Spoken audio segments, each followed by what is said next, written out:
Egunon, esplikatuko diguzu nola egiten den karapaixua? Azkenean karapaixua da hori bat, itzen dugula ospatzeko udaberrisa, eta hori ipintzen dugu arrautza eta txorizua. Arrautza da guzkizan bizitzan ziklo berri bat hasten dela, ez dakit ikurra bat erabiltzen du, eta txorizua betetzeko apur bat. Hasten gara, remasa bat zenio gizaitzen du, dala masamara. Erabiltzen dut elementuak die uruna, ura eta gatza. Dut erabiltzen zer espezal.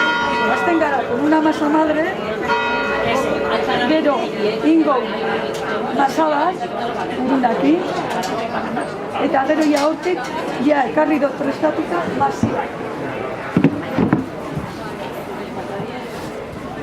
Masia hemen daun. Reposatzen, reposuan dau, eta ja badoia gora, lan haitzen da fermentazioan bidez. Hemen tiniterik ez dugu erabiltzen, eta gorputzelako zatuten dena dala. Gaur egun dau intolerantzia asko zatuten gluten oso txarra dala, baina pasetan dana da, beste formia erabiltzen badozu gluten ez da geratzen prestatuta, gure gorputza zimiletako.